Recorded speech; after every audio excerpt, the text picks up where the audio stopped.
Right, Louise Jameson, hello. Hello. It's lovely to see you today. Obviously, you're in the Mousetrap. That's right. In Nottingham, which is wonderful. You're here till Saturday, tomorrow, aren't you? That's right, yeah. Yes. So, and you've been on since Tuesday, is it? Yeah, it was our first night, Tuesday, Right, for yeah. the whole tour. Mm-hmm. So, and where else are you touring around the country? These won't be in the right order, but places like, we go to Brighton next, we're going to Jersey, Yeovil, York, Skegness, Right.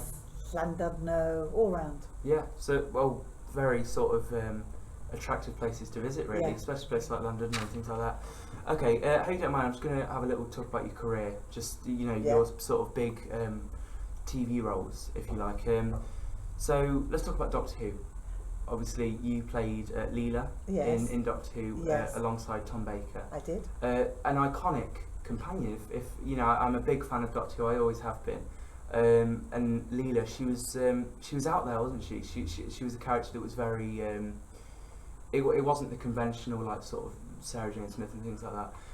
Were you a fan of Doctor Who before you signed up, and what were you kind of expecting? I was absolutely a fan of Doctor Who, Mm-hmm. and I was expecting to go into a children's TV series. I Yeah. wasn't expecting it to become this, because we added, rather flatteringly, 2.5 million viewers once I joined, Wow. which I'm sure was the Yeah. dads tuning Yeah. in, because it went on straight after the football Yes. results. Yeah. And I think the reason that they couldn't possibly replace Liz, you know, Mhm. what she did with Sarah Jane Yeah, is yeah. fantastic and iconic and all that. And sadly died far too young. Yeah. But also we were in a sort of crest of a feminist wave was going on. You know, I went out January the 1st, 1977. And between 77 and 82, women were really Mm-hmm. finding their feet. The Equal Rights Bill came through in 76, and I just think life reflecting art, art reflecting life, that they wanted to get a companion who was just a wee bit feistier Yeah. than had been in previous times. And she was the forerunner for, Ace. I think the Ace character kind of held that flag as well, and then Amy Pond and Of course, the last decade Yeah. really has flown the flag even higher. And you speak about the whole sort of feminist movement thing. Of course, Tenko was another big thing of Exactly, yours, yeah, which yeah. it's almost ironic that that's another thing that I wanted to talk about. Speak to me about Tenko. What was that like? Because obviously, The same director, of course, cast me in both those roles. really, Yeah. Oh, I didn't know that. Tenko was my Pennant Roberts. Tenko was without doubt my favourite job Yeah. ever on television. Just sensational to Mhm. work with that bunch of women, Mm. to portray women who had actually existed, to write scripts that were written by Yeah. women. The whole Yeah, series yeah. was devised by a woman. So we really were in breaking ground. It's fantastic. Sorry, I'm just going to go back to Doctor Who a little bit. Yeah, I know do. it's breaking. I just got carried away It's with the fine. Tenko thing. Tom Baker, Yes. of course, he's huge. I mean, he's kind of considered as one of the iconic Doctor Who's, really. What was it like working alongside him? I always get asked this question, and most times I avoid it. But it's no secret that it was quite difficult Mhm. back in the day. Mhm. There was friction in the rehearsal room. Never dull. I admire his talent enormously. I think we always had respect for each other's work, Mhm. which is why it worked on screen. Now we get on brilliantly. We do a lot of audio work for Big Finish. Yeah. He's apologised very publicly and very movingly about how he treated me back in the day. Mhm. He didn't really want a companion, Mm. was the bottom line. He wanted the Doctor to travel on his own. Mm. So when I turned up, it wasn't me, it wasn't personal. Yeah, it was yeah. just he didn't want Leela Yeah. there. Well, I mean, I'm sure. Have you ever spoken to him about the effect that Leela had on the show?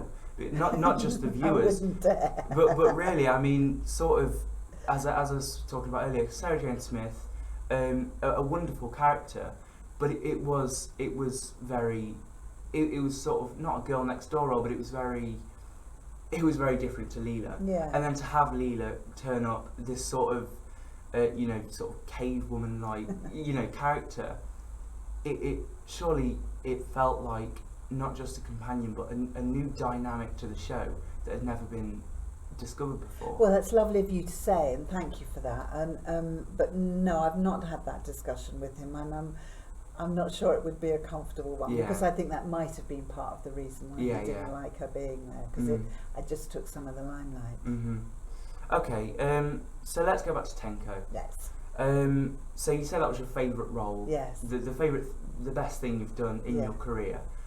Obviously, you've spoken to us a bit about that. What was it like? What was the general sort of consensus, the general vibe on set when you were filming episodes? Do you know, of Tenko? I've never laughed so much. Really? Ever on a job ever. Yeah. And I think it's to do with the dark material. Mm-hmm. It's also to do with getting a bunch of women together on location. Yeah. You know, we were going to have a good time. Yeah. But because the matter, and we took it very, very seriously, we really did a lot of research. We talked to people who'd been in the camps. We did the reading. We really tried. Of course, it's impossible to emulate the terrible conditions that the women in the prison of war camp in Japan had to go through, what they had to go through. But it was our job to empathise and portray in the best possible way, in their honour, what it was like. And we went to some very, very dark places, and I think you kind of needed to release that at some point. So, of course. Yeah, a great deal of laughter off the set. So do you ever watch Tenko back now? No, I never. I watch the programme. Everything I'm in, I watch as soon as it goes out, or as near as I can to when it goes out, and then I hardly touch it. Funnily enough, the thing I've seen most is Doctor Who, because I go to the conventions and they're always playing little snippets. So and of course, as you were saying, the audio books, just you know, you've been in recently, sort of you know, through the 90s and the 90s and things like that. So what was it like revisiting Leela when you? It was very easy, actually, because I never felt that she'd finished. Yeah. So, all it takes is a writer's imagination to spark another story, and then you've got another aspect of Leela. Yeah. I much prefer the writers that go that take the characters as the springboard to their story, rather than taking the adventure as this and shoehorning the characters in. So those writers that really write for Leela, just on a script, it probably won't come out till next year, with John Hurt. Oh, sorry about this background. We're sitting in my dressing room, and I've just been called for my warm-up. Yes, so I've just done a script written by Andrew Smith with John Hurt. Right. And he really went into Leela's character big time, with a very, very clever twist to the plot, and it's joyous to do. Yeah, I can imagine that.